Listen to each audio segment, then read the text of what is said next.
4 பிள்ளைகள், மரியாள், ரெபெக்காள், எமிமாள், சாரா, எல்லாம் இல்லுதான். அல்லேலூயா.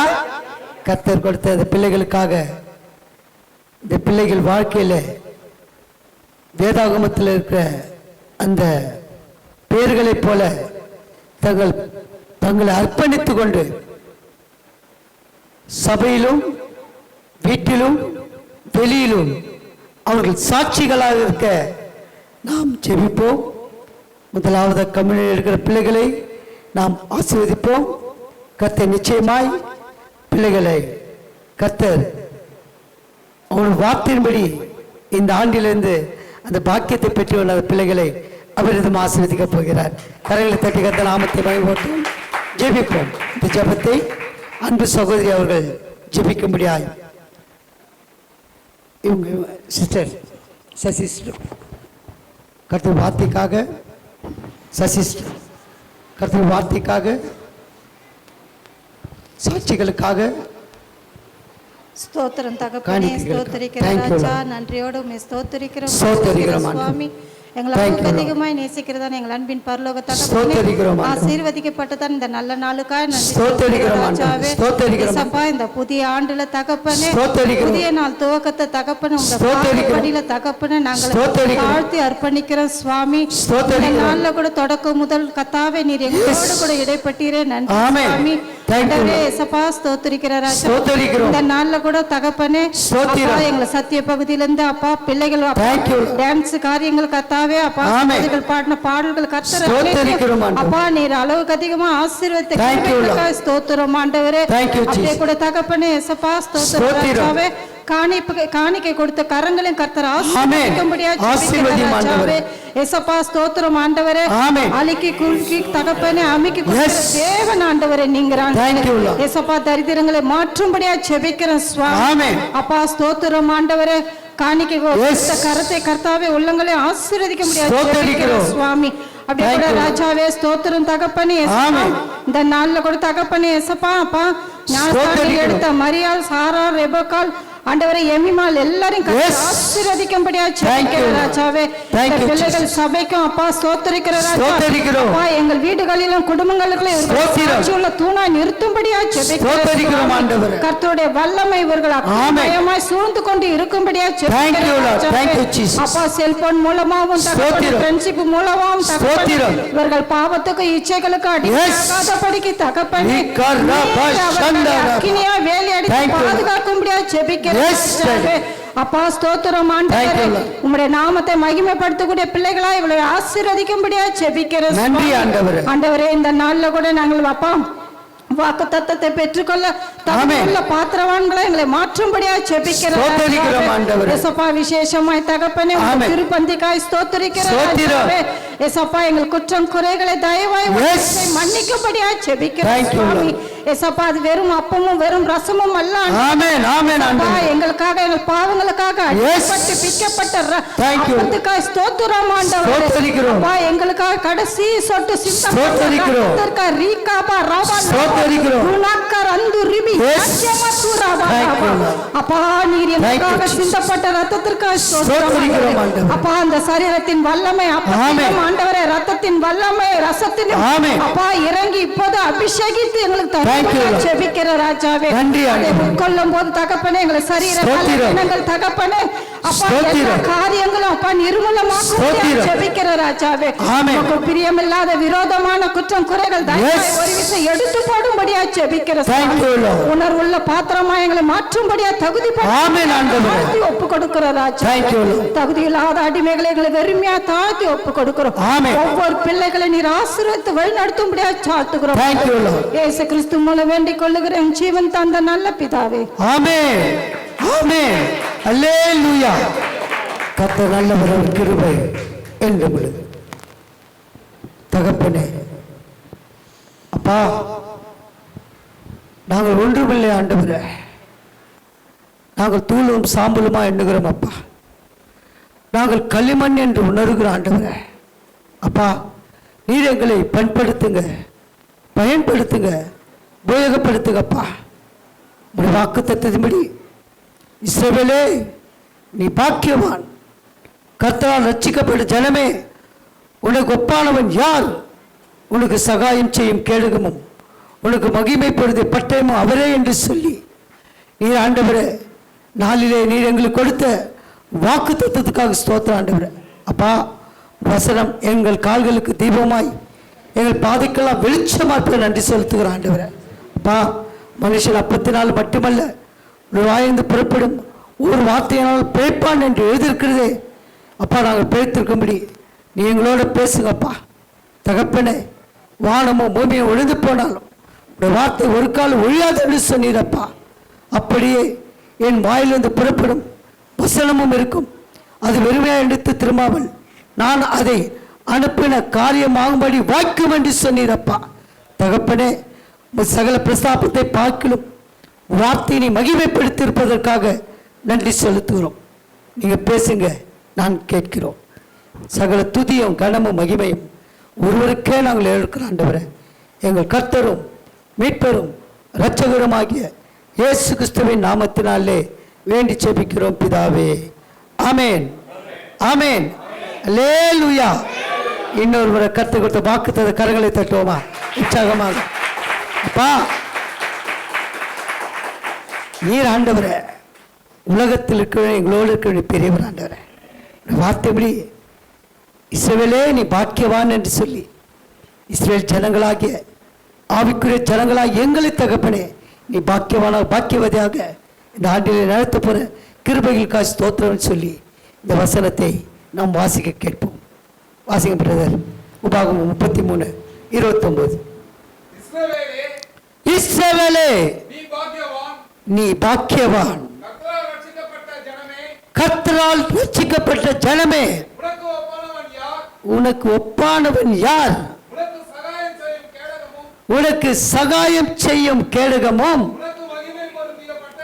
உனக்கு மகிமை பொருந்திய பட்டயமும் அவரே. கரங்களை தட்டி இன்னொரு முறை கர்த்தர் நாமத்தை மகிமைப்படுத்த முடியாது கர்த்தர் கொடுத்த வாக்குத்தத்திற்காக நன்றி பலிகளை ஏறெடுப்போம். விசேஷமாக உபாகமம் புத்தகத்தில் அநேக காரியங்களிலே மோசே முக்கியமாக இந்த இஸ்ரேல் ஜனங்களை ஆசீர்வதித்த காரியம், ஒவ்வொரு கோத்திரத்தையும் மோசே அவர் ஆண்டவரிடத்தில் கேட்டு பெற்றுக்கொண்ட அந்த காரியங்களிலே மோசேக்கு கற்பித்த எல்லாவற்றிலும் இந்த ஜனங்களை ஆசீர்வதிக்க முடியாது, 12 கோத்திரத்தையும் ஆசீர்வதிக்க முடியாது. கர்த்தர் ஆவிக்குரிய இஸ்ரவேல் ஆகிய நம்மையும் அவர் ஆசீர்வாதத்தை கட்டளிட முடியாது, அந்த பாக்கியத்தை பெற்றுக்கொள்ள முடியாது. இந்த உபாகமம் 33ஆம் அதிகாரத்தில் தொடர்ந்து 2ஆம் வசனத்திலிருந்து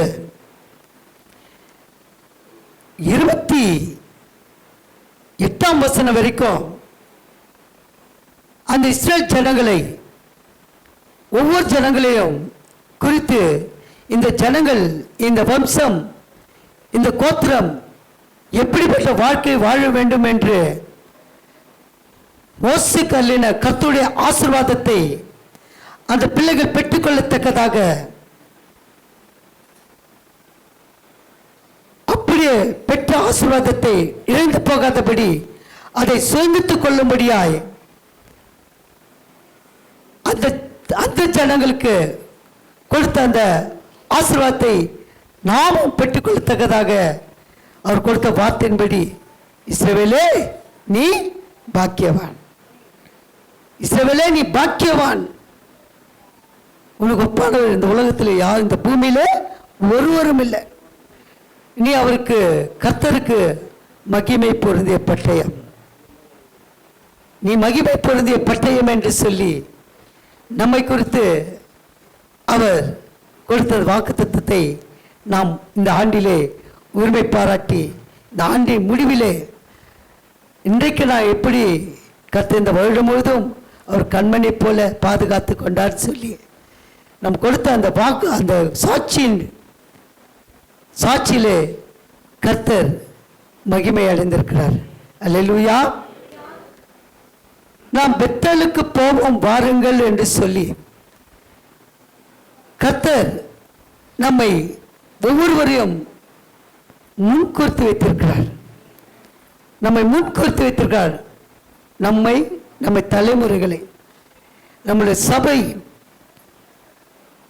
தரிசனமே இங்க இருக்கிற பிள்ளைகள் கர்த்தரை இயேசுவை அறிந்து கொள்ள முடியாது. அறிந்து கொள்வது மாத்திரமல்ல, கர்த்தருக்கென்று தன்னை அர்ப்பணித்துக் கொண்டு கர்த்தருடைய வார்த்தையிலே நிலை நிற்க முடியாது. அந்த பாக்கியத்தை பிள்ளைகள் பெற்றுக்கொள்ள முடியாது. கர்த்தர் நம்ம சபையை தெரிந்து கொண்டார். கரங்களை தட்டுவோமா? முதலாவதாக தேவனுடைய ராஜ்யத்தையும் அவருடைய நீதியை தேடுங்கள், பிறகு எல்லாம் கூட கொடுக்கப்படும் என்று சொல்லி கர்த்தர் கொடுத்த அந்த வார்த்தையின்படி அவர் ராஜ்யத்துக்காக நாம் ஓட முடியாது. அவர் ராஜ்யத்தை நாம் பெற்றுக்கொள்ள ஓட முடியாது. கர்த்தர் கருத்தில் இந்த நாளை நம்ம ஒப்புக் கொடுப்போம். ஒரு வாக்கு தத்துவத்தை உரிமை பாராட்டும். இந்த வார்த்தையை பாருங்க. இதில் இருக்கிற வசனங்களை 33ஆம் அதிகாரம் 2ஆம் வசனத்தை நாம் வாசிக்க கேட்போம். கர்த்தர் சீனாயிலிருந்து எழுந்தருளி சேயீரிலிருந்து அவர்களுக்கு உதயமானார். பாரான் மலையிலிருந்து பிரகாசித்து 10,000 பரிசுத்தவான்களோட பிரசன்னமானார். அவர்களுக்காக அக்கினிமயமான பிரமாணம் அவருடைய வலது கரத்திலிருந்து புறப்பட்டது. அவருடைய வலது கரத்தில் புறப்பட்டது. மெய்யாகவே அவர் ஜனங்களை சிநேகிக்கிறார். அவருடைய பரிசுத்தவான்கள் எல்லாரும் உம்முடைய கையில் இருக்கிறார்கள். அவர்கள் உம்முடைய பாதத்தில் விழுந்து உம்முடைய வார்த்தைகளினால் போதனை அடைவார்கள். கரங்களை தட்டி கர்த்தருடைய நாமத்தை மகிமைப்படுத்துவோம். இந்த ஒரு பாக்கியத்தை நம்ம சபையில் நாம் பெற்றுக்கொள்ள போகிறோம். என்ன பாக்கியம்? பரிசுத்தவான் பரிசுத்தவாட்டிகள், பரிசுத்தவான் என்ற முதலாவது இந்த பாக்கியத்தை நாம் பெற்றுக்கொள்ள ஓட வேண்டும். பாருங்க, 3ஆம் வசனத்துல, ஒரு 2ஆம் வசனத்துல கர்த்தர் எழுந்தருளார். வார்த்தையினாலே அவர் தன் ஜனங்களோடு பேசும்படியாய் மெய்யாகவே ஜனங்களை சிநேகிக்கிறார். அவருடைய பரிசுத்தவான்கள் எல்லோரும் உம்முடைய கையில் இருக்கிறார்கள். அவர்கள் உம்முடைய பாதத்தில் விழுந்து உம்முடைய வார்த்தைகளினால் போதனை அடைவார்கள். அல்லேலூயா. இந்த போதனை நம்ம பரிசுத்தவான்களாய் வாழ, பரிசுத்த அலங்காரத்தோடு அவரை தொழுது கொள்ள கர்த்தர் எழுந்தருளினார். அந்த எழுந்தருளி மோசேக்கு இந்த ஜனங்களை ஆஸ்வதிக்கும்படியாய், அந்த நியாய பிரமாணத்தை கற்பிக்கும்படியாய் பெத்தேல் சபைக்கு அந்த வாக்குத்தத்தை சுதந்திரம் பெற்றுக் கொள்ள முடியாய். படிங்க சிஸ்டர், 4ஆம் வசனத்தை படிங்க. மோசே நமக்கு ஒரு நியாய பிரமாணத்தை கற்பித்தான், அது யாக்கோபின் சபைக்கு சுதந்திரமாயிற்று. கரங்களை தட்டுவோமா? அல்லேலூயா. யாக்கோபின் சபைக்கு சொந்தமாயிற்று. நம்ம சபையின் முதலாவது வாக்குத்தத்தம் நாம் எழுத்து பெத்தேலுக்கு போக வாருங்கள் சொல்லி அந்த பெத்தேலின் ஆசீர்வாதத்தை பெற்றுக்கொள்ளத்தக்கதாக அந்த வார்த்தையின்படி எல்லாவற்றும் அந்த வார்த்தையை நான் அந்த வசனத்தை 2017 தான் நம்ம சபையில் நான் கர்த்தருடைய கிருபையினாலே வாக்குத்தத்தத்தை கொடுக்க ஆரம்பித்தேன். கர்த்தருடைய கையெழுத்திலிருந்து வார்த்தைகளை பெற்றுக்கொண்டு, வாக்குத்தத்தத்தை பெற்றுக்கொண்டு ஒவ்வொரு வருடமும் அந்த வாக்குத்தத்தத்தை கொடுக்கும்போது பிள்ளைகள் அதை பெற்றுக்கொண்டு அதை சுதந்தித்து கொண்டு அவள் சாட்சிகளாக இருப்பார்கள். 2000 வரை வரைக்கும் வாக்குத்தத்தம் சிறிய கூட்டமாகிய என் குடும்பம் ஒரு 2 குடும்பங்கள் வந்திருந்தாங்க.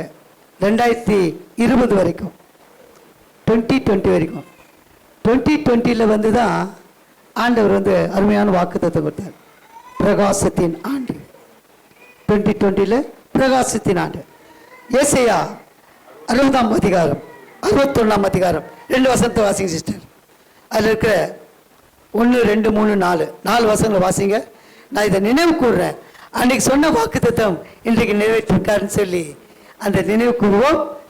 எழும்பி பிரகாசி, எழுந்து பிரகாசி, உன் ஒளி வந்தது, உன் ஒளி வந்தது, கர்த்தருடைய மகிமை உன்மேல் உதித்தது, கர்த்தருடைய மகிமை மேல் உதித்தது. இதோ இதோ இருள் பூமியையும் காரிருள் ஜனங்களையும் மூடும். காரிருள் ஜனங்களையும் மூடும். ஒரு நிமிஷம் சிஸ்டர். அந்த 2020 நமக்கு என்ன நேரிட்டது? கொரோனா. இருள். வாக்குத்தத்தத்தை கொடுத்தார் ஆண்டவர். அந்த 2020 21, 22, 23, 24 கொடுத்த வாக்குத்தத்தம் அப்படியே நிறுத்தி கொண்டிருக்கிறார்.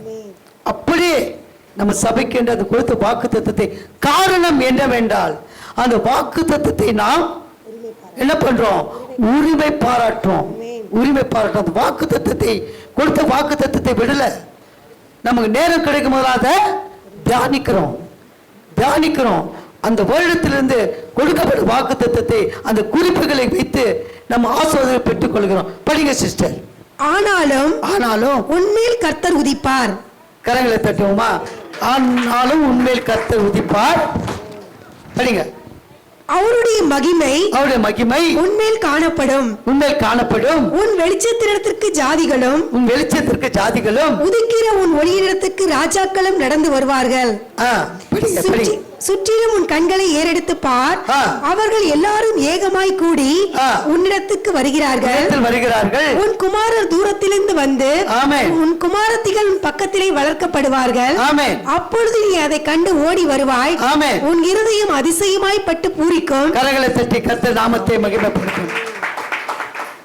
பாருங்க, நீ கொடுத்த வாக்குத்தத்தங்கள் உன்னை தேடி சகல ஜாதிகளும் வருவார்கள். பெத்தேலை தேடி சகல ஜனங்களும் வருவார்கள். அந்த 2020 அந்த கொடிய வியாதி வந்து உலகத்தையே ஒரு ஆட்டி படைத்தது. எங்கும் சபை மூடப்பட்டிருந்தது. அவர் கொடுத்த வாக்குத்தத்தம், இருள் ஜனங்களை சூழ்ந்து கொள்ளும். ஆனாலும் அங்க சொல்ற பாருங்க, பதில் கொடுக்கிற பாருங்க. நாங்க சபையில 2020 அந்த வாக்குத்தத்தத்தை சொல்லி நாங்கள் உரிமை பாராட்டணும். கர்த்தரோட வாக்குத்தத்தம் அப்படியே நிறைவேறிற்று. 2020 நம் சபைக்கு ஒவ்வொரு வருடமும் ஒரு 5 ஆத்துமாக்கள்னா கர்த்தர் கொடுத்தார். கரங்களை தட்டுவோமா? அந்த பாக்கியத்தை இன்னும் அதிகமாய் பெற்றுக்கொள்ளத்தக்கதாக இந்த ஆண்டிலே கர்த்தர் நம்மை அவருடைய மனவாட்டியாய், மனவாளனாய், பரிசுத்தவாட்டியாய், பாக்கியவதியாய், பாக்கியவான்களாய் நம்மை ஏற்படுத்த போகிறார். அல்லேலூயா. கர்த்தர் பரிசுத்த நாமத்திற்கு மகிமை உண்டாவதாக. பிரியமானவர்களே, இங்கே யாக்கோபின் மோசே நமக்கு ஒரு நியாயப்பிரமாணத்தை கற்பித்தான். யாக்கோபின் சபைக்கு சுதந்திரமாயிற்று. யாக்கோபின் சபைக்கு சுதந்திரமாயிற்று. அங்க தேவன் கர்த்தாதி கர்த்தர், அவர் தேவன் தம்முடைய வார்த்தையினாலே பரிசுத்தவான்கள் போதனை அடைவார்கள் என்று சொல்லி பழைய ஏற்பாட்டில் நாம் 33ஆம் அதிகாரம் இதில் ஃபுல்லாக வந்து இந்த சந்ததி குறித்த ஆசீர்வாதங்களை நாம் ஒவ்வொரு வாரமும் நாம் தியானிக்கும் போது கர்த்தருடைய வார்த்தை, கர்த்தர் இயேசு கிறிஸ்து மலை பிரசங்களிலே கொடுத்த அந்த போதனைகளை நாம் தெரிந்து கொள்ள வேண்டும். முக்கியமாக அதுதான். மத்தேயு 5ஆம் அதிகாரம் 3-11 வசனங்கள் நமக்கு அந்த பாக்கியவான்கள், நீங்கள் பாக்கியவதிகளாய் இருக்கும்படியாய் கர்த்தர் கொடுத்த வாக்குத்தத்தம்படி நீங்கள் பாக்கியவான்கள் என்று சொல்லி எந்தெந்த காரியத்தில் நாம் கர்த்தருடைய நாமத்தை மகிமைப்படுத்த வேண்டுமோ அந்த காரியத்தில் ஒரு 9 காரியம் 8 காரியம் இருக்கு. 8 காரியங்கள் இருக்கு ஆண்டவர் கொடுத்த மலை பிரசங்கத்திலே. அந்த மலை பிரசங்கத்தில் பாருங்க, எடுத்து வாசிப்போம். முதலாவதாக ஸ்தோத்திரம் ஆண்டவரே.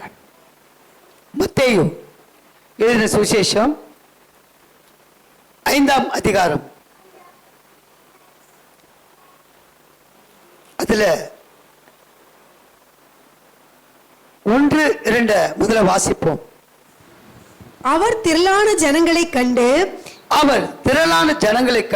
மலையின் மேல் ஏறினார். அவர் உட்கார்ந்த பொழுது அவருடைய சீஷர் அவரிடத்தில் வந்தார்கள். அவர் இந்த மலை பிரசங்கம், அதாவது அவர் எல்லா இடத்திலும் போய் ஊழியம் செய்கிறார். அவருடைய ஊழியம் சகல தேசங்களிலும், கலிலேயா, தெக்கப்போலியா, எருசலேம், யூதேயா, யோர்தானுக்கு அப்புறத்திலிருந்து திரளான ஜனங்கள் வந்து அவருக்கு பின் சென்றார்கள். இயேசுக்கு பின் சென்றார்கள். இயேசுக்கு பின் சென்ற உடனே ஆண்டவர் பார்க்கிறாரு, அவர்கள் எப்படிப்பட்டவர்களா இருப்பாங்க. அவர் ஆவியில உணர்ந்து கொண்டு இந்த ஜனங்கள் தன்னை பின்பற்றி வராங்க, இது எப்படிப்பட்டவர்களா இருக்க வேண்டும் சொல்லி ஆண்டவர் அவங்களுக்கு தன்னுடைய வாயை திறந்து அவர்களுக்கு என்ன சொன்னாரு? உபதேசிக்கிறார். பழைய ஏற்பாட்டில் தேவன் என்ன சொல்றார்? அந்த வசனத்தை வாசிங்க. 33 உபாகம் 33.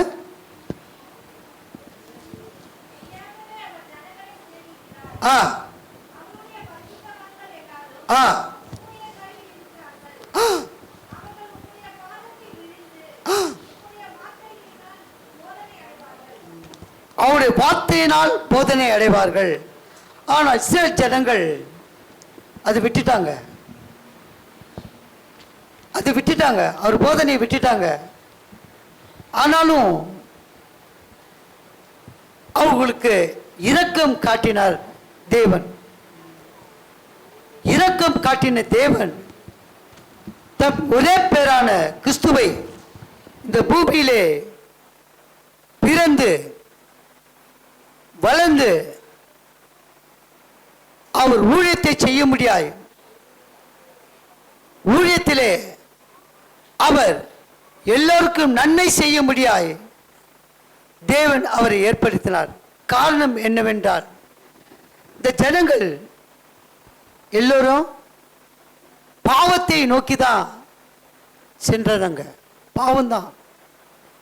மல்கியாவுக்கும் மத்தேயு புத்தகத்துக்கும் கிட்டத்தட்ட 400 வருடங்கள் கேப், 400 இயர்ஸ். அதில் நடுவில் ஒரு கேப்பில் ஒயிட்டாக ஒரு தாள் இருக்கும். தீர்க்கதரிசிகள் இல்லை, வேதாகமம் இல்லை, எதுவுமே இல்லை.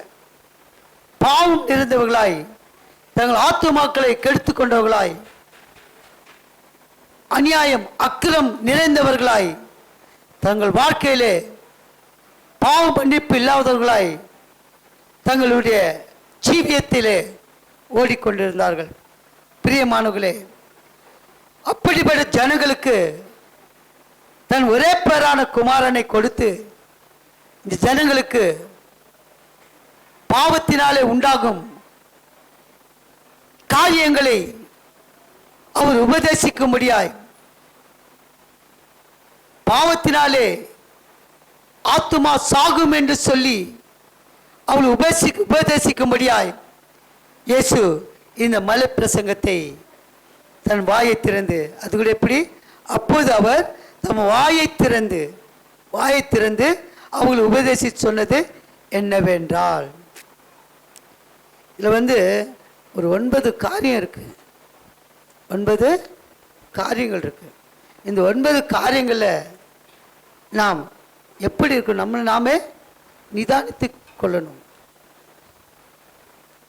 ஆண்டவர் வருகையில் நம் நியாய தீர்ப்பில் இருக்கக்கூடாது. நியாய தீர்ப்பில் நிற்கக்கூடாது. நம்மளை பிரித்து எடுக்கணும் ஆண்டவர். ஏசப்பா நம்ம பிரித்து எடுக்கணும். நம்ம டைரெக்டாக பரலோகம் போகணும். கரங்களை தட்டுவோமா? டைரெக்டாக பரலோகம் போகணும். அப்போது அவர் வாயை திறந்து சொன்ன இந்த உபதேச வாக்கியங்களை மத்தேயு 5ஆம் அதிகாரம் 6ஆம் அதிகாரம் 7ஆம் அதிகாரத்தில் கொடுக்கப்பட்ட அவருடைய கிருபையுள்ள வார்த்தைகளை கேட்டு அப்படியே நாம் ஓடும்படியாய் இந்த வருடம் முழுதும் அவருடைய வார்த்தையை தியானித்து அதில் இருக்கிற ஆசீர்வாதங்களை, பாக்கியனால என்ன ஆசீர்வாதம், இது ஆசீர்வாதமான ஆண்டு, பாக்கியத்தின் ஆண்டு. பயப்படாதீங்க, ஆண்டவர் நம்மை ஒருபோதும் கைவிட மாட்டார். அல்லேலூயா. பயப்படாதீங்க, கலங்காதீங்க, திடமானதாக இருங்க, அவரிடத்தில் விசுவாசமாக இருங்க, தேவனிடத்தில் விசுவாசமாக இருங்க.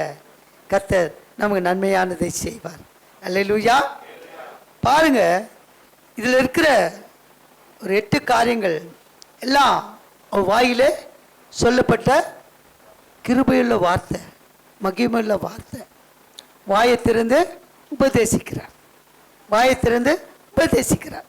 அந்த வார்த்தையினாலே நாம் அப்படியே ஆழ்ந்து கவனித்து காதிலே கேட்டு இதயத்திலே அதை உட்புகுந்து ஒவ்வொரு நாளும் நாம் அந்த வார்த்தையை உபயோகித்து அந்த பாக்கியத்தை பெற்றுக்கொள்ளத்தக்கதாக நாம் கடந்து செல்வோம். இந்த நாளிலே அவருடைய சரீரமாகிய அப்பத்தையும் இரத்தமாகிய ரசத்தையும் நாம் பெற்றுக்கொள்ளத்தக்கதாக மாதம் அப்படியே ஒவ்வொரு மாதம் முதலாம் வாரம் அந்த கிருபை சுத்த இதத்தோடு நாம் பெற்றுக்கொள்ளத்தக்கதாக நாம் ஓட வேண்டும். பிரியமானவர்களே, பாருங்க, ஆண்டவர் 3ஆம் வசனத்திலிருந்து 11ஆம் வசனம் வரைக்கும் அவர் நமக்கு ஒரு பக்கம் ஆசீர்வாதம், ஒரு பக்கம் என்ன சொல்றாரு, ஒரு பக்கம் என்ன சொல்றாரு, சாபம் அல்ல, சாபம் கொடுக்க மாட்டார் ஆண்டவர். எச்சரிக்கிறார், எச்சரிப்பு, ஆசீர்வாதம், எச்சரிக்கிறாரு. ஆண்டவர் சாபத்தை ஆசீர்வாதமாட்டுகிறவர். ஏசப்பா எப்பவுமே சபிக்கிறவர் அல்ல. தேவன் இந்த ஜனங்களை பார்த்து அன்பு சகோதரர் சொன்ன வார்த்தையின்படி அந்த ஜனங்களை அநேக காரியங்களிலே அவங்களை எப்படி சொல்றதுன்னா மன்னித்து விட்டார்.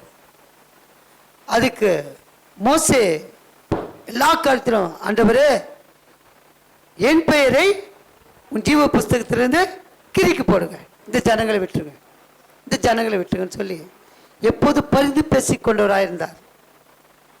அந்த சாபத்தை ஆசீர்வாதம் மாட்டினார். இயேசு நமக்காக இந்த நாளிலே பரிந்து பேசிக் கொண்டிருக்கிறார். அவர்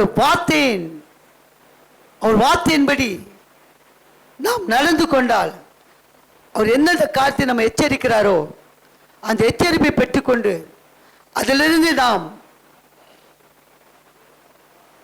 என்ன பண்ணுவோம், அதிலிருந்து அந்த எச்சரிக்கையிலிருந்து நம்ம காரியத்தில் ரொம்ப ஜாக்கிரதையாக இருந்து பாவத்திலிருந்து விலகி நம்மளுடைய காரியங்களிலே அதிகமாய் ஆண்டவர் சமூகத்திலே நாம் அர்ப்பணித்து கொடுத்து நாம் இந்த ஆண்டின் பாக்கியத்தை நாம் பெற்றுக்கொள்ள போகிறோம்.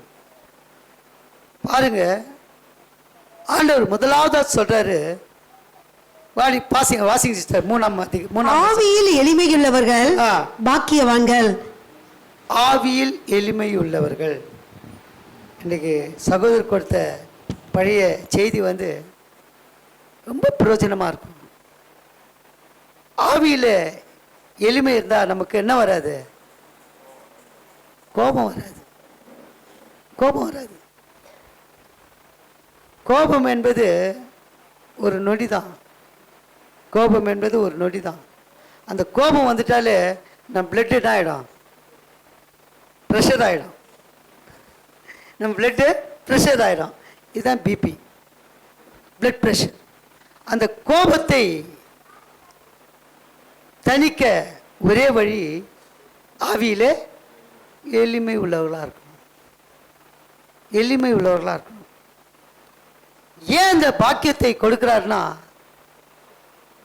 ஒரு ஆசீர்வாதத்தை கொடுக்கிறாரு. என்ன ஆசீர்வாதம்? படிங்க, அந்த வார்த்தையை படிங்க.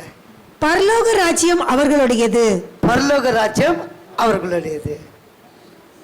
ஃபர்ஸ்ட் எச்சரிக்கை கொடுக்குறாரு. பா, ஆவியில் நீங்க எளிமையா இருங்க. ஆவியில எளிமையா இருங்க. அப்போ நீங்க ஆவியில எளிமையா இருந்தா பரலோக ராஜ்யத்தை பெற்றுக்கொள்ள முடியும். அதான் நான் இப்போ சொன்னேன். அவர் வார்த்தையிலே நாம் உறுதியா தரித்திருந்தால், வசனத்திலே உறுதியா தரித்த ஒவ்வொரு நாளும் அந்த புக்லெட், இந்த ஜெபம், ஒரு நாளும் இந்த ஜெபத்தையும், இல்லை கொடுக்கப்பட்ட ஜெபத்தையும், கொடுக்கப்பட்ட வாக்கு தத்துவத்தை ஒவ்வொரு நாளும் கண்களிலே பார்த்து, என்ன சொன்ன, கண்களிலே பார்த்து இதயத்திலே ஏற்றுக்கொள்ளும். கண்களிலே பார்க்கணும், இதயத்தில் ஏற்றுக்கொள்ளணும். அந்த வாக்கு தத்துவத்தை ஒவ்வொரு நாளும் நம்ம படித்து, இந்த ஜெபத்தை நீங்கள் சாதாரணமாக ஜெபிக்கிற ஜெபம் அதுவும் செய்யணும். இதுலேயும் நீங்கள் பாக்கியவான்கள் சொல்லும்போது அந்த பாக்கியத்தை பெற்றுக்கொள்ளத்தக்கதாக இதில் போடப்பட்டிருக்கிறது. ரொம்ப நேர்த்தியாக இருக்குது. இந்த வார்த்தையை படிச்சுட்டு அப்படியே ஜெபம் பண்ணிட்டு, ஆண்டவருக்கு என் ஆத்மாவே கர்த்தரை ஸ்தோத்திரி, என் முழுமையுடைய பரிசுத்த நாமத்தை ஸ்தோத்திரி அப்படி சொல்லிட்டு அவர் நாமத்தை மகிமைப்படுத்த சொல்லுவேன். அல்லேலூயா. கர்த்தர் பரிசுத்த நாமத்திற்கு மகிமை உண்டாது. முதல்ல நம்ம ஆவியில கலங்கினவர்களாக இருக்கக்கூடாது. ஆவியில கலக்கம் எப்போ வரும்னா, நமக்கு பயம் வரும்போது தான் ஆவியில கலக்கம் வரும். அந்த பயம் முதல்ல நம்ம வாழ்க்கையில் எடுத்து போடணும். ஆண்டவர் வந்து 300 இன்னிலேருந்தே சொல்லிட்டுங்க, டே 1லேருந்து 365 வரைக்கும் பயப்படாது, பயப்படாது, பயப்படாது. பயம் வந்துட்டாலே ஆவியில நம்ம கலங்கிடுவோம். ஆவியில ஒரு உற்சாகம் இருக்காது எப்பவுமே. அந்த ஆவியிலே நாம் உற்சாகம் உள்ளவர்களாய், ஆவியிலே எளிமை உள்ளவர்களாய் நம்ம இருந்துட்டோம்னால நிச்சயமா நியாய தீர்ப்பு நாளிலே அந்த இடத்துல நம்ம இருக்க மாட்டோம். டைரக்டா எங்க போயிடுவோம்? பரலோகராஜ்யம். ஆவியில் எளிமை உள்ளவர்கள் பாக்கியவான்கள், அவர்களுக்கு பரலோக ராஜ்யம், பரலோக ராஜ்யம் அவர்களுடையது. அல்லேலூயா. கர்த்தர் பரிசுத்த நாமத்திற்கு மகிமை உண்டாவதாக. பிரியமானவர்களே, நான் உங்களுக்கு முதல் குறிப்பு தான் கொடுக்குறேன். ஒவ்வொரு குறிப்பிலும் அநேக வசனங்கள் இருக்கு. நாம் ஒவ்வொரு வாரமும் தொடர்ந்து இதை நாம் தியானிக்க போகிறோம். இதை நாம் தியானிக்க போகிறோம். இந்த ஆசீர்வாதத்தை பெற்றுக்கொள்ள போகிறோம். 9 மாதம் இந்த வார்த்தை கொடுத்து 3 மாதங்கள் குறிப்பு. இது நமக்காக, மற்ற ஜனங்களுக்காக. கர்த்தரை தேடுவர்கள், இயேசு கிறிஸ்துவை தேடுகிறவர்கள் பாக்கியவான்கள். வசனம் எல்லாமே எல்லாம் வசனத்தில் தான் இருக்கு. இயேசு கிறிஸ்துவை தொழுது கொள்ளுகிறவர்கள் பாக்கியவான்கள், இயேசு கிறிஸ்துவை தெய்வமாக கொண்டிருக்கிறவர்கள் பாக்கியவான்கள். இது வந்து கர்த்தரை அறியாதவர்களுக்கு அந்த ஆசீர்வாதத்தை நம்ம சபையின் மூலமாக அந்த வாக்குத்தத்தத்தை நாம் கொடுத்து, இந்த பகுதியில் இருக்கிற 12 கிராமங்கள் நம்ம பெத்லா சபையை தேடி வர முடியாது, பெத்லா சபையில் பெரிய இணைப்பதை உண்டாக்க முடியாது. அந்த பாக்கியத்தை சபையை நாம் பெற்றுக்கொள்ள முடியாது. ஒப்பு கொடுப்போம். அல்லேலூயா. கர்த்தர் பரிசுத்த நாமத்திற்கு மகிமை உண்டாவதாக. முன்னால ஊழியன்றதுனால தொண்டை கொஞ்சம் இதாச்சு. முன்னால தூக்கம் சரியா இல்லை. எங்கள் மகன் என்ன சொல்லி அனுப்புறா, அப்பா இன்றைக்கு நீ மெசேஜ் கொடுத்துட்டு நாளைக்கு நல்லா படுத்துக்கப்பா அப்படின்னா. தூங்குறதுக்காக நான் அங்கே போகலம்மா, கூடஞ்சேரிக்கு ஊழியம் செய்ய போகிறவா. இல்லைப்பா நீ பார்த்தா ரொம்ப ஒரு இதுவாக இருக்க, அதனால தான்ப்பா சொல்கிறேன் அப்படின்னாங்க. இல்லைம்மா பெத்தேலுக்கு போனாலே எனக்கு தூக்கம் வராதுமா. அல்லேலூயா. பெத்தேலுக்கு எனக்கு வந்து ரொம்ப உற்சாகத்தை கொடுக்கம்மா, நம்ம எழுந்து பெத்தேலுக்கு போவோம்னு சொல்லி. அப்போ எழுந்து நான் உட்கார்ந்தா, படுத்தா, தூங்கினா, அப்போ உடனே என்ன இன்னும் எழுந்து இதான் அவருடைய வார்த்தை, எழுந்து. அதான் அலாரம் கொடுத்துருக்கேன். நீங்கள் அடுத்த வாரம் வரும்போது 5 மணி அலாரம் வச்சுட்டு அது அடிச்சுனே இருக்கும், நிற்காது. அதுதான் நீ கையை வச்சு பண்ணால் நிற்காது, அது அடிச்சுனே இருக்கும். நீ தூக்கத்தை கழிச்சிட்டு தான் விடும். அப்படி நாங்கள் செட் பண்ணிக்கிறோம்.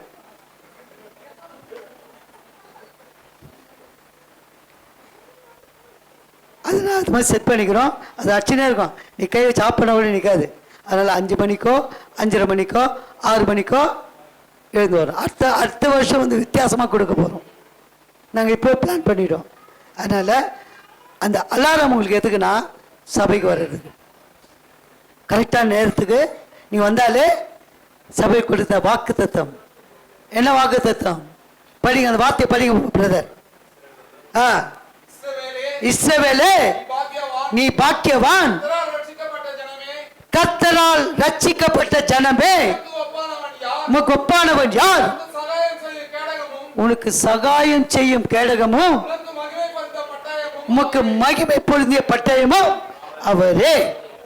அந்த பாக்கியத்தை பெற்றுக்கொள்ள வேண்டுமானால் கரெக்டா 8 மணிக்கு நீங்க 6ஆம் தேதியிலிருந்து இந்த மாதத்தின் 1ஆம் வாரத்திலிருந்து நீ கடந்து வரணும். அப்போதான் இந்த பாக்கியத்தை கொடுக்கப்பட்ட இந்த வாக்கு தத்தம் நீ பெற்றுக்கொள்ள முடியாது. பாக்கியத்தை பாக்கியவதியாக பாக்கியவான்களாக நாம் பெற்றுக்கொள்ள முடியும். இந்த பாக்கியத்தை குறித்து அநேக காரியங்கள் இருக்கு, அநேக காரியங்கள் பாக்கியத்தை குறித்து. அதை நம்ம ஒவ்வொரு வாரமும் நாம் தியானிக்க போகிறோம். இந்த 9 காரியங்களிலே ஆண்டு கொடுக்கிற அந்த எச்சரிப்பிலே ஒரு பக்கம் எச்சரிப்பு, ஒரு பக்கம் ஆசீர்வாதம். இன்றைக்கு அதை நாம் அந்த குறிப்புகளை நாம் தியானித்து வருகிற வாரத்திலிருந்து நாம் கர்த்தர் வார்த்தையில வசனத்தோட நாம் கடன் செல்வோம். கர்த்தர் நன்மையானதை செய்வார். அல்லேலூயா. 2வது வார்த்தையை படிங்க சிஸ்டர். துயரப்படுகிறவர்கள் பாக்கியவான்கள், துயரப்படுகிறவர்கள் பாக்கியவான்கள், அவர்கள் ஆறுதல் அடைவார்கள், அவர்கள் ஆறுதல் அடைவார்கள். துயரம் என்பது என்ன? எதற்காக துயரப்படணும்? ஆண்டவர் என்ன சொன்னாரு? ஏசப்பா என்ன சொன்னார்? சிலுவையில் என்ன சொன்னார்? ஸ்திரீகளை பார்த்து சொன்னார் ஒரு வார்த்தை, உங்களுக்காகவும் உங்கள் பிள்ளைக்காகவும்.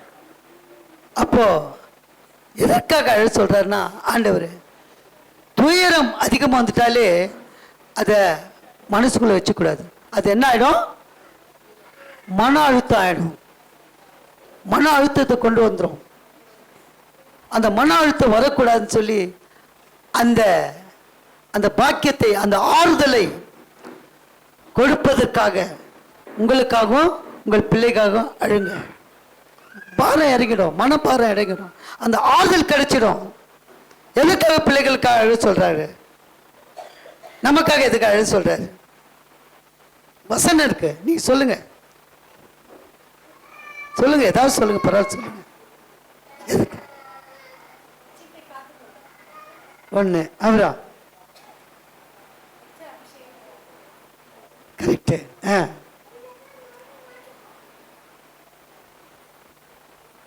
இப்ப இருக்கிற சூழ்நிலையில உலகத்தின் காரியங்கள் அதிகமாய் இந்நாளிலே கர்த்தர் வருகைக்கு முன்பாக எல்லாம் நடந்து கொண்டிருக்கிறது. எல்லாம் நடந்து கொண்டிருக்கிறது. ஆண்டவர் சொல்றாரு, என் வருகையில ஒருவன் எடுத்துக்கொள்ளப்படுவான், ஒருவன் கைவிடப்படுவான். ஒருவன் எடுத்துக்கொள்ளப்படுவான், ஒருவன் கைவிடப்படுவான். அந்த கைவிடப்படுகிற தன்மை நம் பிள்ளைகளுக்கு இருக்கக்கூடாது, நமக்கு இருக்கக்கூடாது. கரங்களை தட்டுவோமா? அந்த ஒருவனாய் எடுத்துக்கொள்ளப்பட்ட ஒருவர்களாய், அந்த ஒருவனாய் நாமும் நம் சந்ததிகளும் நம் பிள்ளைகளும் இருக்கிறதுக்கு தான் இப்பொழுதே நம் பிள்ளைகளுக்காக துயரப்படுங்கள். இப்பொழுதே துயரப்படுங்கள். அப்போ நீங்க ஆறுதல் அடைய முடியும். நம் வருகையில் அந்த ஆறுதலை பெற்றுக்கொள்ள முடியும். துயரம் என்பது நம்மை குறித்தோ நம்முடைய வீட்டை குறித்தோ நம்முடைய காரியங்களை குறித்தோ அதெல்லாம் மாம்சத்தின் இச்சை. மாம்சத்தின் இச்சை. என்னப்பா உன்னுடைய ஆலயத்துக்கு நான் தொடர்ந்து வரேன். சகோதரி அவர்கள் சாட்சி சொன்னாங்க. இவ்வளோ எங்கள் வாழ்க்கையில எவ்வளோ கடினமான காரியங்கள் இருந்தாலும் நான் அதை குறித்து என்ன பண்ணல, துயரப்படல. சாட்சியை பாருங்க. நான் துக்கமடையில. கர்த்தரை நடத்துவார்னு சொல்லி ஒரு நாளும் நான் ஆறுதல் அடைந்தேன். அல்லேலூயா. கரங்களை தட்டுவோமா. துயரப்படணும், ஆனா நம்முடைய சந்ததிக்காக நம்ம கைவிடப்படக்கூடாது. ஆண்டவரே, நான் கைவிடப்படுவளாய் இருக்கக்கூடாது. அது ஒரு வசனத்தை வாசிப்போம். நம்ம ஏசாயா புத்தகம் 61:2 வாசிங்க சிஸ்டர். ஏசாயா 61:2. ஏன்னா துயரப்படுகள் எப்படிப்பட்டவர்கள் சொல்லி ஏசாயா தீர்க்கதரிசி அன்றைக்கு எழுதி வச்சுட்டாரு. பேசிங்க, கேட்போம். மைக்கில் வாசிமா. வாசி பரவாயில்ல. வாங்கிக்க. கர்த்தருடைய அனுக்கிரக வருஷத்தையும் நம்முடைய தேவன் நீதியை சரிக்கட்டும் நாளையும் கூறவும் துயரப்பட்ட அனைவருக்கும் ஆறுதல் செய்யவும். துயரப்பட்ட அனைவருக்கும் ஆறுதல் செய்யும். எப்போ அது கர்த்தருடைய அனுக்கிரக வருஷத்தையும் நம்முடைய தேவன் நீதியை சரிக்கட்டும் நாளையும். அப்போ அவர் சமூகத்தில் நாம் நிற்கும் போது அப்போ துயரத்தோடு நிற்பவர்கள் அல்ல, சகல ஆறுதலோடு நாம் நிற்க போகிறோம் என்று அவர் அனுகிரக வருஷம். எப்ப அனுகிரக வருஷம்? நியாய தீர்ப்பிலே. படிங்க சிஸ்டர். துயரப்பட்ட அனைவருக்கும் படிங்க. சீயோனிலே துயரப்பட்டவர்களை சீர்படுத்தவும் அவர்களுக்கு சாம்பலுக்கு பதிலாக சிங்காரத்தையும் துயரத்துக்கு பதிலாக ஆனந்த தைலத்தையும் ஒடுங்கின ஆவிக்கு பதிலாக துதியின் உடையையும் கொடுக்கவும் அவர் என்னை அனுப்பினார். கரங்களை தட்டுவோமா. அவர் சொன்ன வார்த்தை, துயரப்பட்டவர்கள் பாக்கியவான்கள், அவர்கள் ஆறுதல் அடைவார்கள். அந்த துயரம் எப்படிப்பட்ட துயரம்? முதல்ல வந்து வாசிங்க சிஸ்டர். முதல்ல அப்படியே அந்த வசனம். சாம்பலுக்கு பதிலாக இல்லம்மா, ஸ்டார்டிங்ல இருந்து வாசிங்க அந்த வசனத்தை. சீயோனிலே துயரப்பட்டவர்களை. சீயோன்னா யாரு? சீயோனிலா யாரு? நாம தான் அவருடைய ஜனங்கள். சீயோன் அவர்தான் நாம. படிங்க. சீயோனிலே துயரப்பட்டவர்களை சீர்படுத்தவும் அவர்களுக்கு சாம்பலுக்கு பதிலாக சிங்காரத்தையும் துயரத்துக்கு பதிலாக ஆனந்த தைலத்தையும் ஒடுங்கின ஆவிக்கு பதிலாக துதியின் உடையையும் கொடுக்கவும் அவர் என்னை அனுப்பினார். அவர்கள் கர்த்தர் தம்முடைய மகிமைக்கென்று நாட்டின நீதியின் விருட்சங்கள் எண்ணப்படுவார்கள். அல்லேலூயா. நீ மகிமை பொருந்திய பட்டயம். நீ பாக்கியவான் இஸ்ரவேலே, நீ பாக்கியவான். உமக்கு ஒப்பான ஒருவரும் இல்லை. அவருடைய வார்த்தைகளை, அவர் உபதேச வார்த்தைகளை, அவர் கட்டளைகளை, அவர் எச்சரிப்பை நம்ம கேட்டு நாம் நடந்தாலே போதும். இப்படிப்பட்ட ஒரு ஆசீர்வாதத்தை மகிமைக்கு நாட்டின நீதியின் விருட்சங்களுக்காக, எப்படி நீதியின் விருட்சங்களுக்காக நாட்டப்படுவீர்கள். நீங்க கரங்களை தட்டி கர்த்தர் நாமத்தை மகிமைப்படுத்தும். அல்லேலூயா. கர்த்தர் பரிசுத்த நாமத்திற்கு மகிமை உண்டாவதாக. மூன்றாவதாக வாசிங்க சிஸ்டர். அவர்கள் பூமியை சுதந்திரித்துக் கொள்வார்கள். சாந்த குணம் உள்ளவர்கள் யாரு? சாந்த குணம் உள்ளவர்கள் பாக்கியவான்கள். இதில் ஒரு வசனத்தை வாசிப்போம். மத்தேயு 21:4. மத்தேயு 21:4. இதோ உன் ராஜா சாந்த குணமுள்ளவராய் இதோ உன் ராஜா சாந்த குணமுள்ளவராய் கழுதையின் மேலும் கழுதை குட்டியாகிய மரியின் மேலும் ஏறிக்கொண்டு உன்னிடத்தில் வருகிறார் என்று சீயோன் குமாரத்திக்கு சொல்லுங்கள் என்று தீர்க்கதரிசியினால் உரைக்கப்பட்டது நிறைவேறும்படி இதெல்லாம் நடந்தது. பாருங்க, அன்றைக்கு அந்த சாந்த குணம் யாருக்கு? ஆண்டவருக்கு வந்தது. அந்த சாந்த குணம் அதனால தான் எது மேல ஏறினார் ஆண்டவர்? கழுதைய பிள்ளையாமுக்காக பேச வைத்தார். பாருங்க, பழைய செய்தி கூட அப்படியே வருது பாருங்க. நான் அவர் எந்த செய்தி எடுப்பார் எனக்கு தெரியாது, என்ன வாக்குத்தத்தம் கொடுப்பேன்னு அவருக்கு தெரியாது. ஒரு மனம் கழுதை எல்லா மிருகங்களை விட ரொம்ப எப்படி சொல்றதுன்னா, அது என்ன சொன்னாலும் அது என்ன ஆகும்? சும்மா தான் இருக்கும். அது தீங்கு செய்ததான் கணைக்கும்.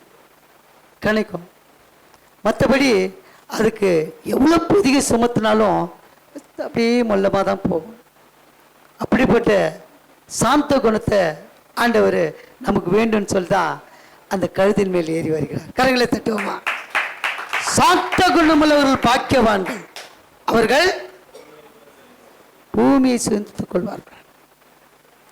ஆண்டு சாந்த குணம் உள்ள அவரும் சாந்த குணமுள்ள அந்த கழுதை மரியும் ஏறி வந்ததுனால்தான் நாமெல்லாம் இங்கே அவரை சுதந்தித்துக் கொள்ள முடியாது நம்மை கொண்டு வந்தார். அல்லேலூயா! நம்மை சுதந்தித்துக் கொண்டார். பூமியில் வாழ்கிற பிள்ளைகளை அவர் சுதந்தித்துக் கொண்டார். அதனால நாமும் சாந்த குணம் உள்ளவர்களாய் சாந்தமாய் பதில் சொல்ல முடியாது. ஆண்டவர் உங்களுக்கு ஒரு இன்ஸ்ட்ரக்ஷன், எச்சரிக்கை கூட இல்லை. அந்த இன்ஸ்ட்ரக்ஷன் பிரகாரம் நீங்கள் நடந்தாலே போதும். அந்த இன்ஸ்ட்ரக்ஷன் பிரகாரம் நடந்தாலே போதும், உங்களுக்கு அந்த பாக்கியத்தை கொடுத்துருவார். பாக்கியவான்கள் அந்த பூமியை சுதந்தித்துக் கொள்ள முடியும். அல்லேலூயா! சாந்தமாய் யார் கேட்டாலும் சாந்தமாய் பதில் சொல்லணும். நம்ம நடையில் கூட ஒரு சாந்தம் இருக்கணும், நம்ம பேச்சில் ஒரு சாந்தம் இருக்கணும், நம்ம பார்வையில் ஒரு சாந்தம் இருக்கணும். இதுதான் அந்த பாக்கியத்தை பெற்றுக்கொள்ளத்தக்கதான ஒரு நடைமுறை. ஒரு இன்ஸ்ட்ரக்ஷன் கொஞ்சம் கடினமாக தான் இருக்கும். நாம மனுஷன் தானே, யார் சொல்றது? நானும் மனுஷன் தானே, யார் சொன்னது? பவுல் சொன்னாரு. நானும் மனுஷன் தானே, ஆனாலும் என்னிலே கிறிஸ்து வாழ்கிறார்.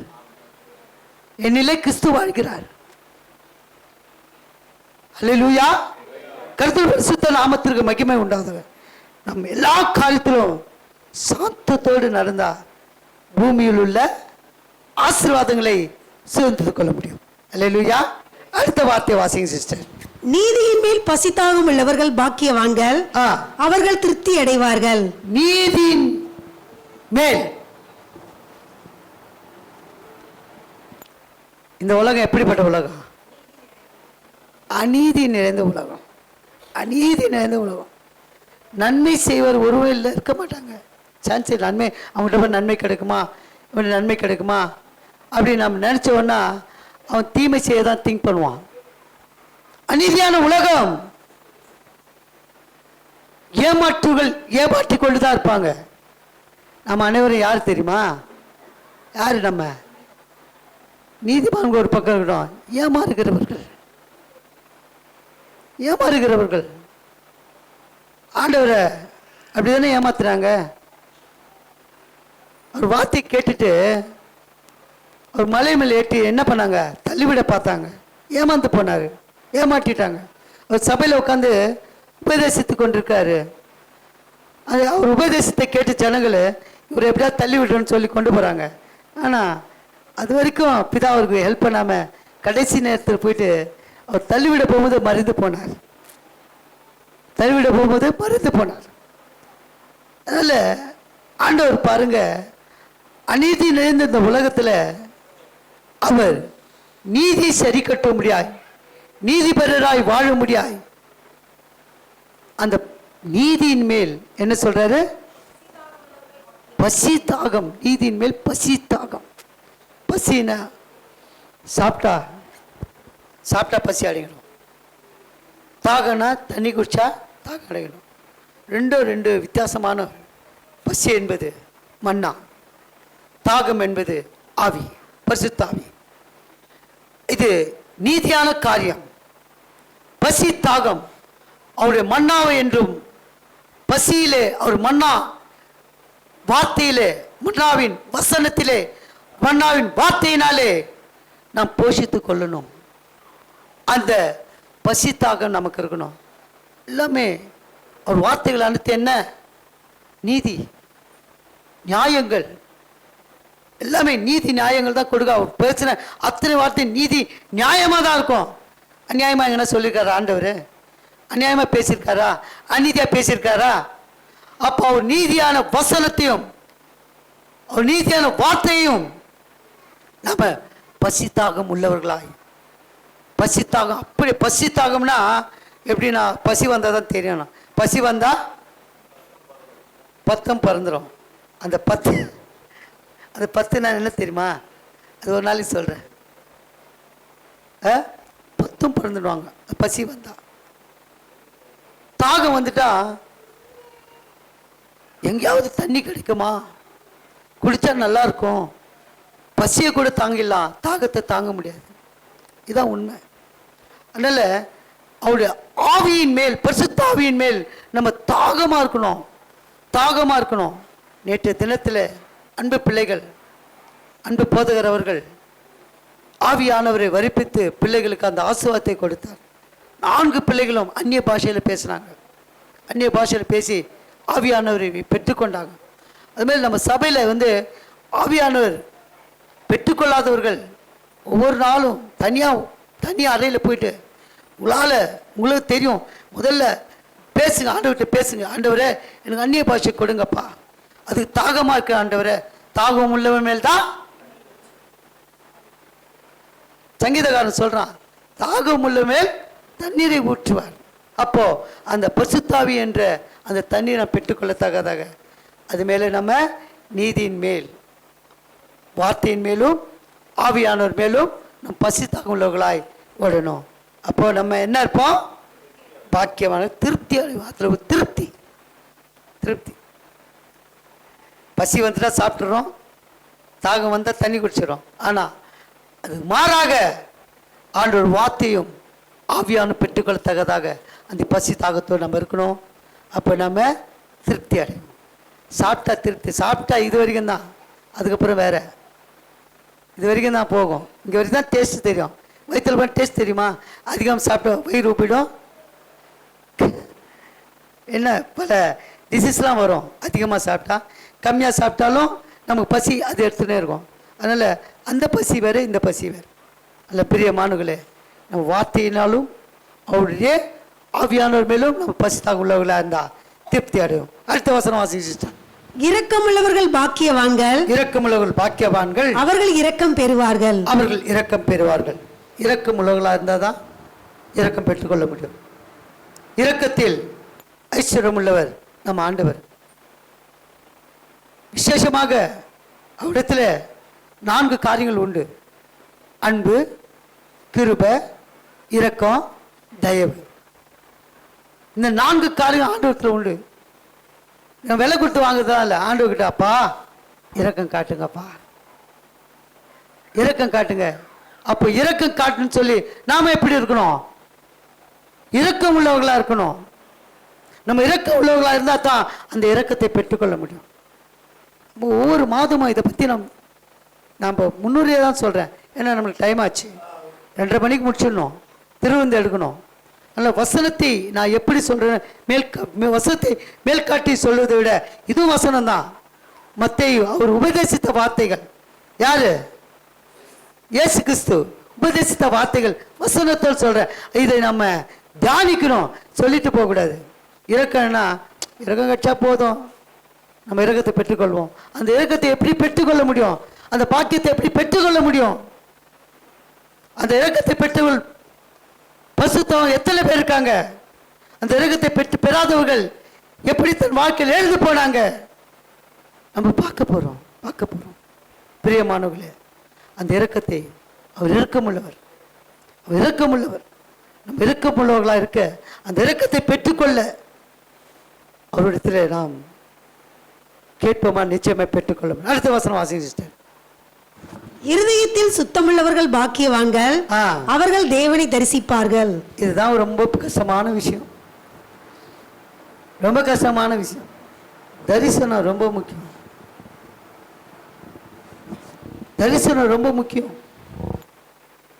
இந்த சபை ஆண்டவர் கொடுத்த தரிசனத்தினால் உருவானது, மனுஷனால் உண்டானதல்ல.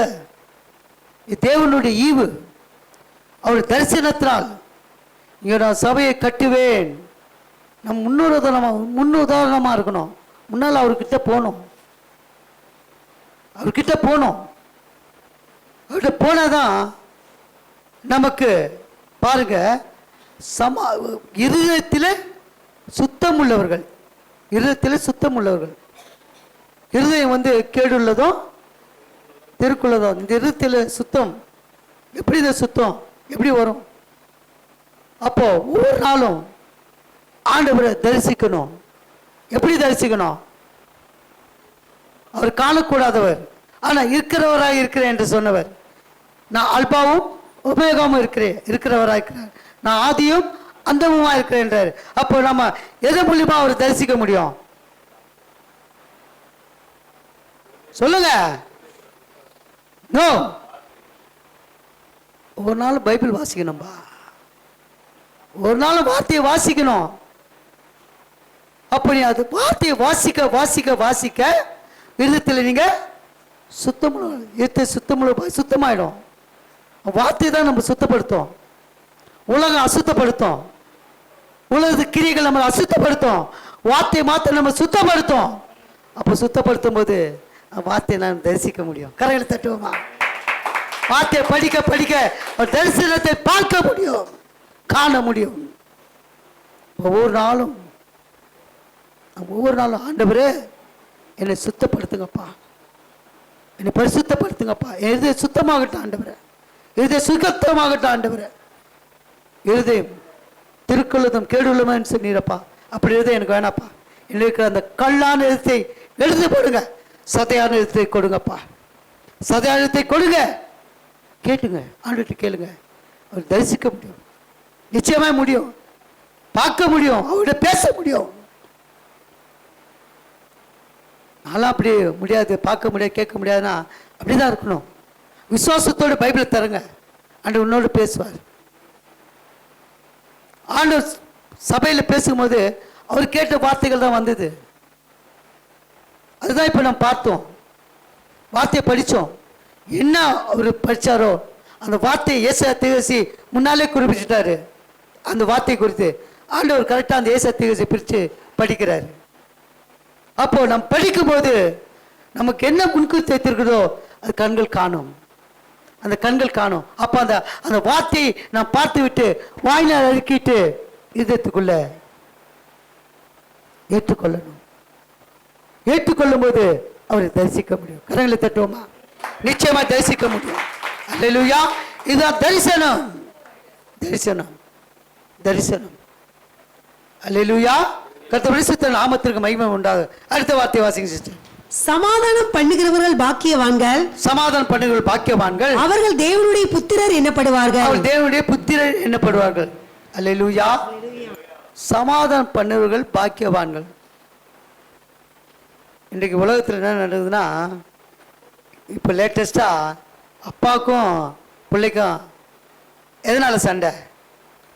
பதவி, புகழ், பணம். இந்த மூன்று தான் உலகத்தில் சமாதான குலைச்சலாக இருக்கு, சமாதான குலைச்சலாக இருக்கு உலகத்தில். ஆண்டவர் சொல்றாரு, உலகம் தரக்கூடிய சமாதானத்தை நான் உங்களுக்கு கொடுக்க மாட்டேன். உலகம் தரக்கூடிய சமாதானம் கொடுக்க மாட்டேன்.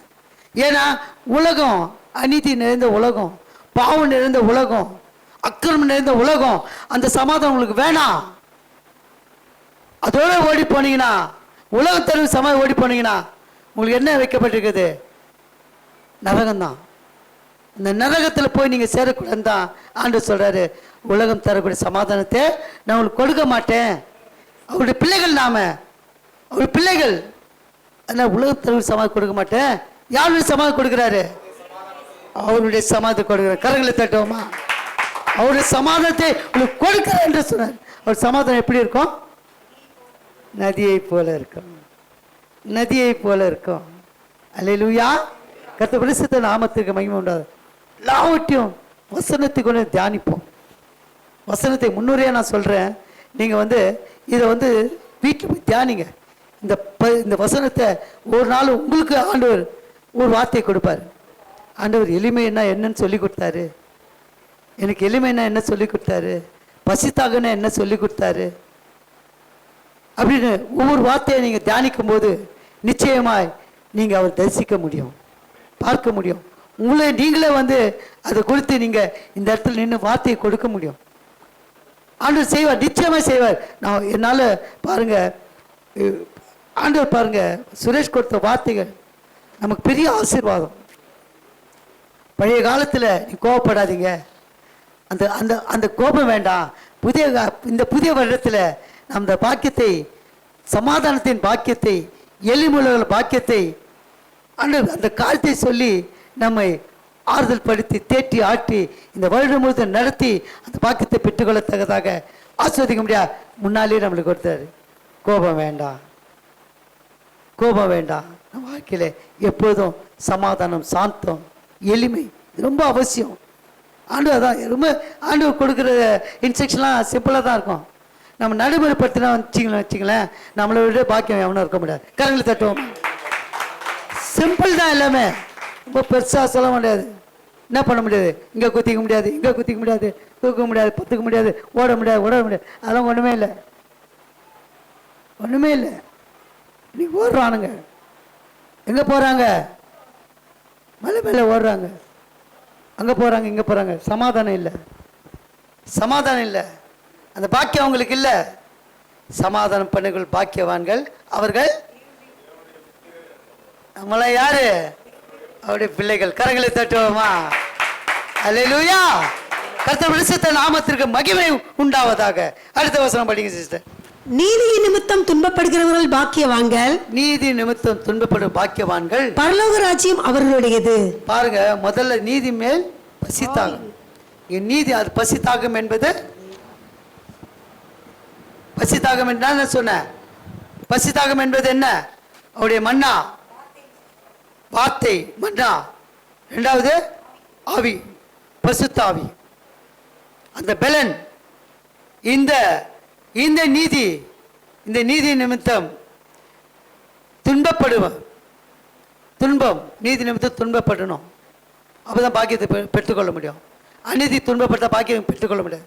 இன்றைக்கு உலகத்தில், அநீதியான உலகத்தில் என்னென்ன காரியங்களுக்கு துன்பப்படுறாங்க, துயரப்படுறாங்க. அவங்களுக்கெல்லாம் என்ன கிடையாது? என்ன கிடையாது? பரலோக ராஜ்யம் இல்லை. நாம ஆண்டவர் சொல்றாரு, உலகத்தில் உங்களுக்கு உபத்திரம் உண்டு, திடம் கொள்ளுங்கள், நான் உலகத்தை ஜெயித்தேன். அவர் ஜெயிக்கிற ஜெயம் நமக்கு கிடைக்கும். துன்பம், துயரம் என்பது வாழ்க்கையில் அதிகமாக நம்மளுக்கு கிடைக்காது. ஏன்னா அந்த பாக்கியம் எதுக்காக கொடுக்குறான்னா நீதி நிமித்தம். இங்கே புரிஞ்சுக்கொள்ளுங்க, அநீதி நடக்குதுன்னா அங்கே சந்தோஷப்படக்கூடாது. நீதிக்காக நம்ம துன்பப்படணும், துன்பப்படணும். நீதியான காரியங்கள் அப்பா இதை செய்யணும். ஆண்டவர் சமூகத்தில் அப்பா நீதி நிமித்தம் துன்பப்படணும் சொன்னீரப்பா.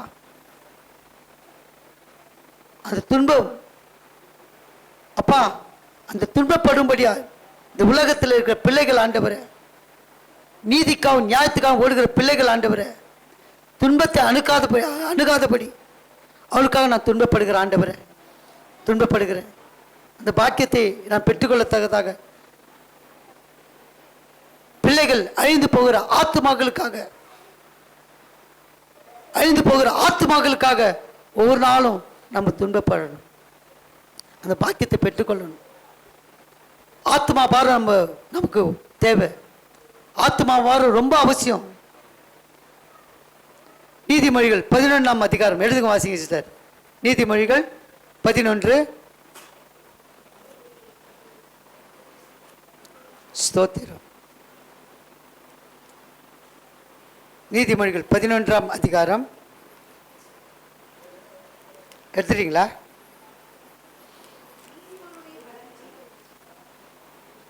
நான் எடுத்துக்கிறேன்.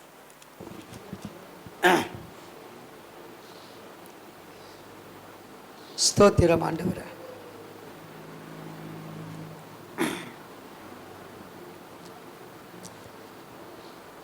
இருபத்தேழு வாசிங்க சிஸ்டர்.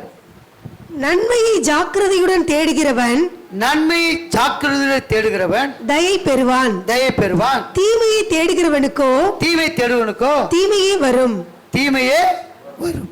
இது நல்லா தெரிஞ்சுங்க. நன்மை எப்படி நம்ம பெற்றுக்கொள்ளணும்? ஜாக்கிரதை பெற்றுக்கொள்ளணும். இன்றைக்கு நன்மை பெற்றுக்கொண்டு தீமை செய்யலாம் அதிகமாக இருக்காங்க. அதுதான் ஆண்டு சொல்றாரு, நீதி இல்லாதவர்கள், நீதி அறியாதவர்கள், அநீதி உள்ளவர்கள். அநீதி உள்ளவர்களுக்காக நம்ம துயரப்படணும். காரணம் என்னவென்றால், நன்மை ஜாக்கிரதை தேடுகிறவன் தயவு பெறுவான்.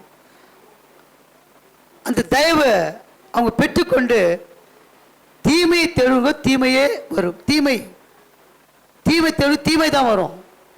இன்னொரு வசனம் கூட ரொம்ப நல்லா இருக்கும், படிங்க சிஸ்டர்.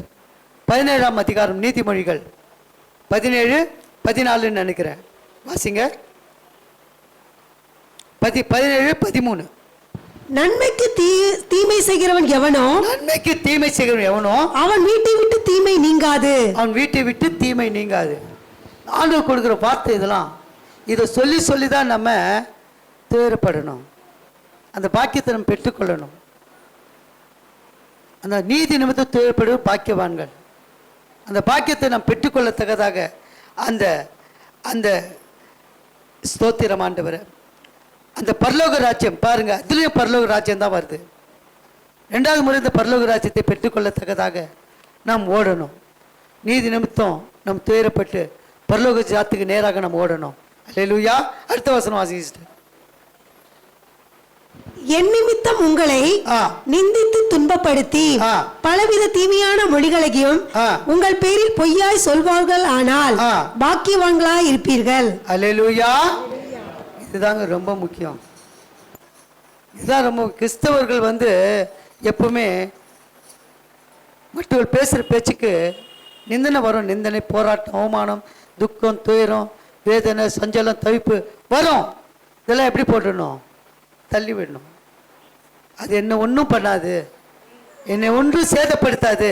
ஆண்டு சொன்னார்ல, ஒன்று உங்களை சேதப்படுத்தாது. அதனால் அவருடைய ஆண்டு சொல்கிற வார்த்தையின்படி என் நிமித்தம், அவர் நிமித்தம், இயேசு நிமித்தம் இதெல்லாம் நம்மளுக்கு கண்டிப்பாக வரும். என் நிமித்தம் உங்களுக்கு நிச்சயமாக வரும். இன்ஸ்ட்ரக்ஷன் கொடுக்குறாரு. என் நிமித்தம் உங்களுக்கு இதெல்லாம் என்ன வரும்? நிந்தனை, துன்பம், பல தீமையான மொழிகள். தீமையான மொழிகள்னா என்ன தெரியும் உங்களுக்கு? கெட்ட வார்த்தைகள் பேசுவாங்க, கெட்ட வார்த்தைகளை பேசுவாங்க. ஆண்டவர் சொன்னார், கெட்ட வார்த்தைகள் வாயிலிருந்து புறப்பட வேணானார். ஆனால் அவங்க கிட்ட எல்லாமே வரும், பேசுவாங்க. அதெல்லாம் நம்ம இந்த காதில் வாங்கி இந்த காதை விட்டுணும். நம்மளுக்கு கூட பேசினா பாக்கியத்தை பெற்றுக்கொள்ள முடியாது. பாக்கியத்தை பெற்றுக்கொள்ள முடியாது. பேசிட்டோம், அவங்க வாயிற்கு பேசுறாங்க, பேசிட்டோம். நாம பேசுற பாக்கியத்தை இழந்து போவோம். பாருங்க, என் நிமித்தம் உங்களை நிந்தித்து துன்பப்படுத்தி பலவித தீமான மொழிகளும் உங்கள் பேரில் பொய்யாய் சொல்வார்களானால், சொல்வாங்க, நீங்கள் பாக்கியவான்களா இருப்பீங்க. அப்படி இருந்தால் தான் இப்படி நடக்கும்ன்றாரு. புரியுதா உங்களுக்கு? அப்படி நடந்தால் தான் இப்படி நீங்கள் பாக்கியவனாக இருக்க முடியும். அதனால் கவலைப்படாதீங்க. இன்றைக்கு நான் ஆஃபீஸில் சீக்கிரம் போயிட்டேன். இன்றைக்கி நான் 8:30 போயிட்டேன். ஏன்னா வேலை அதிகமானு சொல்லி ஆஃபீஸ் சீக்கிரம் போயிட்டு என் வேலைகளை செய்து கொண்டிருந்தேன். பெருக்கிற அம்மா ஒருத்தர் வந்தாங்க. ஐயா எனக்கு ஜெபம் பண்ணுங்க. இந்து, பக்கா இந்து பொட்டெல்லாம் வச்சுட்டு வருவாங்க. ஐயா எனக்கு ஜெபம் பண்ணுங்கன்னு சொன்னாங்க. என்னன்னு தெரியல, அவங்க சொன்னோன்னே அவங்க மேலே கரங்களை வச்சு ஜெபம் பண்ண ஆரம்பித்தேன். அழுகுறாங்க அழுகுறாங்க அழுகுறாங்க அழுகுறாங்க, பயங்கரமாக அழுகுறாங்க. ஏம்மா நீங்கள் அழுகுறீங்கன்னு கேட்டேன். ஐயா நான் வயிற்று பழப்புக்காக இந்த பெருக்கிற வேலைக்கு வரேன், ஆனாலும் என்னுடைய வீட்டில் இருக்கிற அனைவரும், வீட்டாண்ட இருக்கிறவங்களாம் என்னை ஒரு கேவலமாக பேசுகிறாங்க ஐயா, கேவலமாக பேசுகிறாங்க, ஒரு மாதிரியாக பேசுகிறாங்க, அழுகுறாங்க. அவங்க எப்படி சொல்கிறதுனா கண்ணீர் மாலை மாலையாக ஊற்றுது அவங்களுக்கு. இப்படி நான் கை சிந்தும் போது கையில் சிந்து அந்த தண்ணீர் ரொம்ப பாரமாகி போச்சு. பாரப்பட்டு ஜெபித்தேன். கவலைப்படாதீங்கம்மா, உங்கள் கண்ணீரை கண்ணீர் கர்த்தர் கண்டா, ஏசப்பா உங்கள் கண்ணீரை கண்டா, கண்ணீர் தூரத்தில் வச்சுருக்காரு. அப்படி சொன்ன உடனே என்னாச்சுன்னு தெரில, பெரிய சமாதானம் வந்துச்சாயா எனக்கு. நீ சொன்னக்கு நீ ப்ரே பண்ணும்போது அந்த சமாதானம் பெற்றுக்கொண்டேன். அதனால தான் ஆண்டவர் சொல்கிறாருமா, நீ பயப்படாதம்மா, எதுக்கு பயப்படாத, கலங்காதே, ஆண்டவர் விசுவாசமாயிரு, ஆண்டவர் ஏற்றுக்கொள். அந்த கேப்பில் ஒரு சுவிசேஷத்தை நான் சொன்னேன். இயேசு தான் மெய்யான தேவன், இயேசு நீ வாய்நாள் அறிக்கை, இயேசுவே எனக்கு சமாதானத்தை கொடுங்க சொல்லுங்கள், நிச்சயமாக கொடுப்பேன் சொல்லுங்கள். பாருங்கள் அந்த அம்மா எப்படி வந்தாங்களோ வந்தவனமா போல சமாதானத்தோட போனாங்க. கரங்களை தட்டுவோமா. ஆண்டவர் வார்த்தை வார்த்தை வேறு மனுஷராக மாற்றிடும். நம்மளை துன்பப்படுத்துகிறாங்க, நிந்திக்கிறாங்களா, பொய்யா சொல்கிறாங்களா, அவங்கள என்ன பண்ண சொல்கிறாரு, ஆசீர்வதிங்க, அவ்வளோ ஜெபம் பண்ணுங்க. இதே அதிகாரத்தில் 44-45 வசனத்தை நாம் எடுத்துக்கொள்ளலாம். வாசிங்க, அந்த வசனம் வாசிங்க சிஸ்டர், முடிச்சிடலாம். நான் உங்களுக்கு சொல்லுகிறேன், நான் உங்களுக்கு சொல்லுகிறேன், உங்கள் சத்துருக்களை சிநேகியுங்கள், உங்கள் சத்துருக்களை சிநேகியுங்கள். ஆண்டவர் என்ன சொல்றாரு, என் நிமித்தம் என் நிமித்தம் என் நிமித்தம். உங்களை சபிக்கிறவர்களை ஆசீர்வதியுங்கள், சத்துருக்களை சிநேகியுங்கள், உங்களை பகைக்கிறவர்களுக்காக நன்மை செய்யுங்கள், உங்கள் சத்துருக்களை சிநேகியுங்கள். அடுத்து உங்களை சபிக்கிறவர்களை ஆசீர்வதியுங்கள், சபிக்கிறவர்களை ஆசீர்வதியுங்கள், உங்களை பகைக்கிறவர்களுக்கு நன்மை செய்யுங்கள், பகைக்கிறவர்களுக்கு நன்மை செய்யுங்கள், உங்களை நிந்திக்கிறவர்களுக்காகவும். பதில் உங்களுக்கு, உங்கள் நிந்திக்கிறவர்களுக்காகவும், உங்களை துன்பப்படுத்துகிறவர்களுக்காகவும் ஜெபம் பண்ணுங்கள். ஜெபம் பண்ணுங்க. கரங்களை தட்டுவோமா. அதனால நிந்திக்கிறாங்க, எங்க மேல பொய் சொல்றாங்க, எங்க மேல பழி போடுறாங்க, எங்களை ஏமாத்திட்டாங்க, ஏமாற்றிட்டோம். எவ்வளவு நாள் தான் ஏமாற்ற போறாங்க. சத்தியத்தை அறியாதவர்கள் இப்படிதான் நடந்து கொள்வாங்க. அதெல்லாம் பயப்படாதீங்க, கலங்காதீங்க, திகையாதீங்க. தேவன் ஜீவனுள்ள தேவன், நம்முடைய தகப்பன் நம்மோட கூட இருக்கிறார். நம்மை விட்டு விலக மாட்டார், நம்மை கைவிட மாட்டார். கண்களை மூடி நாளிலே ஆண்டவர்கிட்ட ஒப்பு கொடுப்போம்.